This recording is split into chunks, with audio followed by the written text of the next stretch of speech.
that's Manchester United. I also promised Premier League topic about Arsenal. Now, 48 hours ago already, they thumped West Ham by 6-0. It was probably, maybe was, their best performance of the season, but I was intrigued by some of the comments afterwards by Bukayo Saka, where it was a case of, right, this isn't enough, we want more. Now, if they'd scored one more goal, they would have gone second above Manchester City on goal difference, albeit City have still got a game in hand and are title favourites. But Arsenal didn't just sit on what they had. They kept going. They smelled blood. They wanted more. That's what Bukayo Saka said. Was that their best performance of the season so far, Janusz? And can they replicate that going forward? I think in general, what we're seeing here is measurable progress, isn't it? I don't know if it was the best. I mean, you look at the results and look at early start. The game sets itself up. So I don't think it's about that. It's about, because we often talk about progress. We talk about Chelsea. Do we see it for Pochettino? We talk about Ten Hag and Manchester United. And we see a couple of games that when they get it right, and we very easily forget all the issues they've had up until now, right? Same goes for Arsenal. But I think if you look at Arsenal and Saka, they know that they are getting better. They probably, I hope anyway, but they've learned last season chasing or being on top of Manchester City and ultimately losing it. And now they're in, now obviously those experiences are paying off a little bit, right? So Saka, I don't think needs any proving because he's been consistent now for 2 seasons as well. He's super confident right now. But I think this is what progress truly means. So next time you or anybody else is talking about that, maybe Arsenal is a best example of that. Now, can they get to that next level and get it done? That's a whole other story.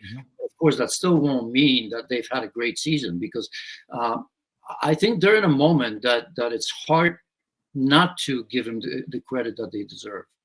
Yeah, and we shouldn't be looking at ways not to give them credit. It seems a very modern day thing. Look for the negative in something, and feel free to pass on your thoughts and your comments if you're watching. Hold on a sec, Janusz, if you're watching this, because there's a lot of Arsenal fans out there. That one of them in particular has left a comment below saying that he thinks or she thinks that Mikel Arteta is underrated. Now, you can talk if you want and say it's a 2-horse race, it's a 3-horse race. Right now, there's 2 points between the top 3, so it's a 3-horse title race. Is Mikel Arteta getting the credit that he deserves for where Arsenal are right now?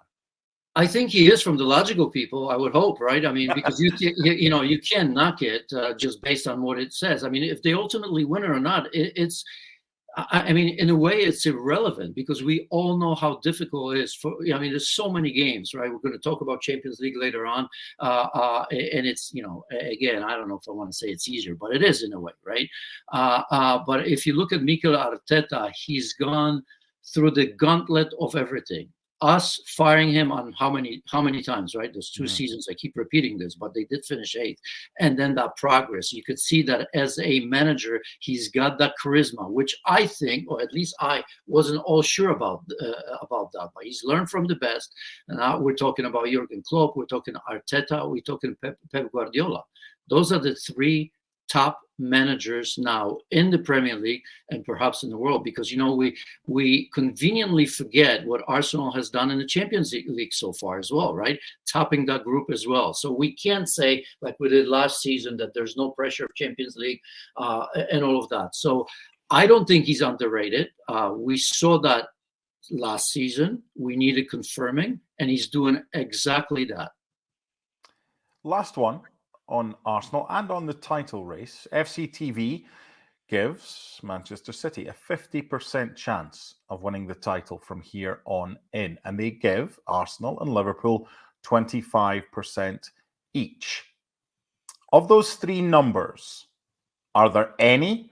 Are they all ones to be questioned? Would you give Manchester City higher? Should Arsenal or Liverpool be higher than those percentages that FCTV has put up?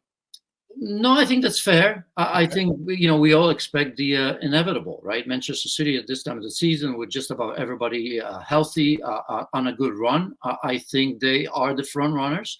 Arsenal, as I've mentioned, have learned from last season. They continue to develop. So we have to keep them in a conversation. Listen, there are 3 teams.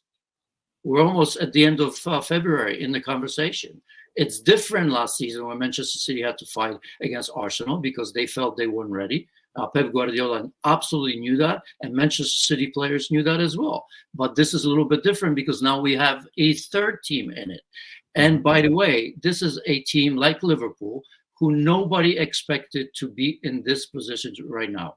You can't lie to yourself. Nobody before the season could have feel, honestly, that Liverpool are going to be in this position right now. And certainly Pep Guardiola, Manchester City, fear Liverpool that much more. For that alone, maybe I'll give him the extra 5%.